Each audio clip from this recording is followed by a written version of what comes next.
अयोध्या की दीपोत्सव का साक्षी कल न केवल अयोध्यावासी बल्कि उत्तर प्रदेश, देश और दुनिया बनी है। 54 देशों के राजनयिकों ने भी आकर के नई अयोध्या के दर्शन किए हैं। दीपोत्सव का भव्य रूप उसी श्रृंखला का हिस्सा था। आदरणीय प्रधानमंत्री जी के विजन के अनुरूप आगे बढ़ रहा है। दीपावली का ये पर्व अच्छाई के लिए, एक सकारात्मक भाव पैदा करने के लिए, सकारात्मक ऊर्जा का संचार करने का हम सब के लिए एक माध्यम है और इस अवसर पर हम सब का प्रयास होना चाहिए। अयोध्या राम राज्य की भूमि है। राम राज्य में हर तबके के लिए,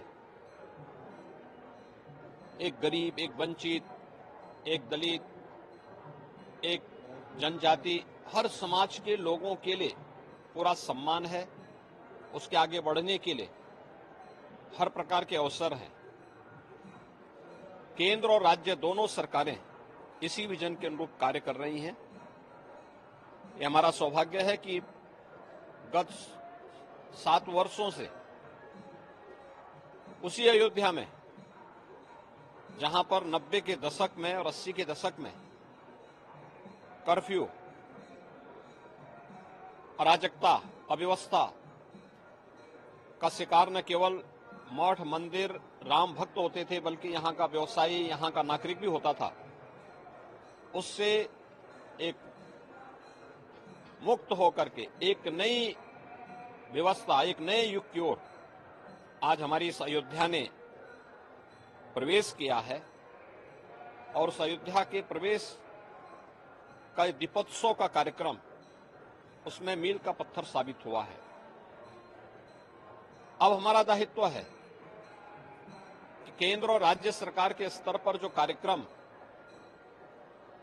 विकास की योजनाएं, अयोध्या को दुनिया की सुंदरतम नगरी के रूप में प्रस्तुत करने का जो अभियान है, इसमें हम भी अपने स्तर पर एक प्रयास करें। सभी लोगों की सहभागिता, जन भागीदारी, उसके माध्यम से इन योजनाओं को समय से आगे बढ़ाने और इनके संरक्षण में हम भी अपना योगदान दे सकेंगे। और अतिथि देवो भव के उत्तम उदाहरण को प्रस्तुत करने का एक अवसर 22 जनवरी और पूरे जनवरी मास और फरवरी मास में अयोध्या वासियों के सामने आएगा, प्रदेशवासियों के सामने आएगा। उसके लिए हम सब तैयार रह पाएंगे। तो अयोध्या का वैभव और इसकी भव्यता के प्रति दुनिया आकर्षित होगी। मैं एक बार फिर से अयोध्या वासियों को, पूरे प्रदेश वासियों को, सभी राम भक्तों को और पूरे प्रदेश वासियों को मैं दीपावली की अपनी हार्दिक बधाई और मंगलमय शुभकामनाएं देते हुए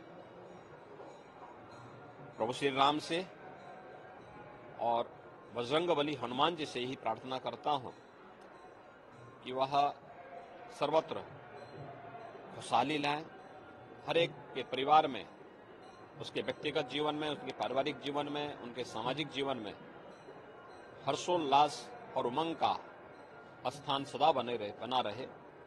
यही कामना मैं करता हूं। मेरी मंगलमय शुभकामनाएं पूरे प्रदेशवासियों के